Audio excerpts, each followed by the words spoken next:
morality of fundraising in Second Life. We talked about this.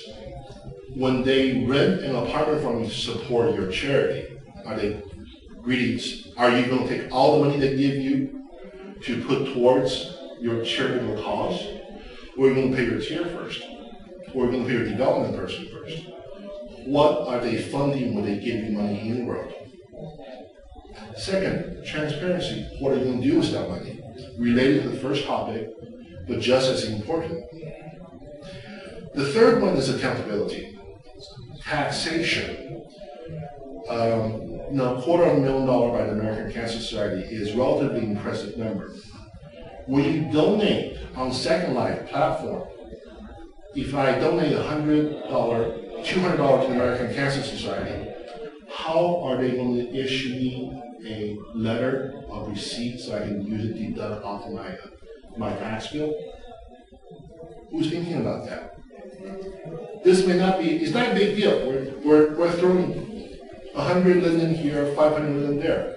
But when you really want to engage the client, you got to start thinking about that. And this goes into the whole issue of identity. Do we know who contributed? Is the nonprofit contributing real? If I give anyone the nonprofit comment right now with a nonprofit organization tag, which one of you is really registered with the IRS? I don't know. And there's no central location for information or verification like that. So that's one thing that's going to come up. And the accountability, staff time. If your organization trusts you to do something in Second Life, that's wonderful. But there should be an overall plan. There should be time for explore, time for mission, and time for social networking. But you can't be inward all the time. Why are we paying the staff the time that we're paying them for? And it comes to the last point. Are you conducting your mission or just messing around? What is the outcome your organization wish you to achieve by sending you in work? You can send somebody in work for 3 months as a learning period. That's perfectly legitimate. But if you're being in work for a year on company time, on company credibility, and there's no outcome, are you trying to study neurosurgery on Second Life? A year is a long time for Second Life. What are you doing here? That's a question will ultimately be asked, and should be sooner than later.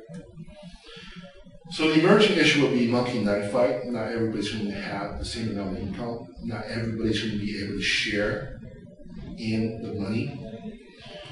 Second question, you will see more professional fundraisers, and you're going to see some cuckoos who's going to be here to benefit themselves by hijacking your purpose, your reputation. Third one, funding aggregator. Are you going to see some sort of United Way type organization in Second Life? Fundraising on everybody's behalf, equalizing the take, equalizing the income, and taking a nice 40% profit for themselves. I assure you that will emerge. Whether or not it's going to survive is a different question, but that will emerge. And the very lastly, it's a true emerging issue because nobody's going to deal with this unless someone gets sued. Estate planning. Right now, if you have a content creator who really love what you're doing, and there are content creators who are intimately tied with social causes, would you like their entire content for sale if they pass? What if somebody wanted to give you their SIP when they pass? What kind of procedure, legal resource do you have to make sure that happens? This is not going to happen next year. We're not going to see the first estate issue in about 5 or 10 years, but this is coming. And I can absolutely assure you, the large players like the American Cancer Society, they will transport the real life know-how into this kind of preparation. But the smaller profit are actually in a much better position to take advantage of the estate planning situation because they will be a much more intimate relationship with the people they help out with. But will they have the capacity to convert that into funding when the time comes is going to be a challenge. I want to thank you. Any question you have, please feel free to ask me. I'm Flex Zeno. I do a lot of stuff on Second Life, none of them already productive. I'm also close to finishing my book on how nonprofit uses Second Life.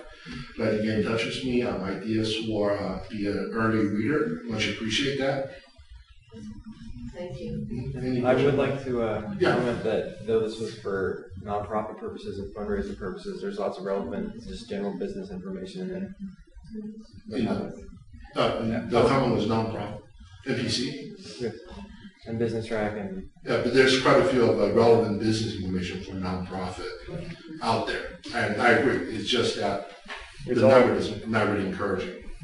And the question, and here's the thing: if let's say a prefab company wants to give you 50% of their annual income, just as because that's what they believe in, are you set up to give them the tax write-off? That's a question you don't. If you can't approach a business with that kind of stuff ready in the back of your pocket, you're not going to find a very satisfactory business because people will be making more and more serious investment in Second Life. And without that kind of savvy, you're going to blunder a lot of opportunity for yourself. you still got to run a business. It's a business for them and it should be as professional for you as possible. Any questions from Second Life? No, there's just been a couple of comments about you can check out charities with the Better Business Bureau, and of course, as you said, if how does somebody know that the Second Life charity is affiliated? And the person here is saying that of course if there's fraud involved, then there's got to be some way of addressing it, and I don't know if there is. Well, as a practical matter or not.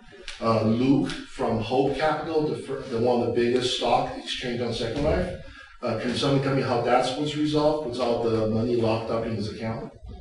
That's a money on a magnitude much higher than what we're talking about. Yes, there's fraud. The enforcement is slow.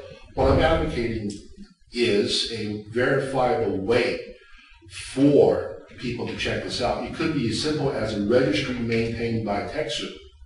That member of the TechSoup are registered, their real life information is voluntarily verified by phone call, by organizational contact. Put all the authorized avatar name on your website. There are things we can do, but if you are waiting to sue somebody about it, you're not doing your job of protecting yourself. There's going to be accidents, there are going to be unforeseeable circumstances, but trying to get a reimbursement after you drive a car into a pothole you see coming 5 miles ahead, that's not really excusable.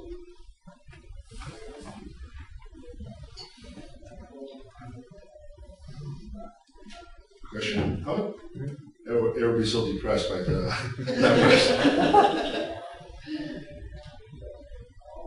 But there are ways to raise it, but it's just the number. If you're going to make the argument to your ED that American Cancer tried to raise $250,000 in 5 years, yes, you can make that argument, but you also have to know in 5 years you may be looking for another new job or 5 months because the factor that promotes them to be the #1 fundraiser in Second Life are rarely with many organizations. Even I think Kruger's organization Prefer Family Care, they're going to have a hard time raising that much money in the world simply because their cause is geographically constrained and some of their stuff is not well supported in Second Life. It's a fair no, but that's the reality of compatibility that a lot of people understand.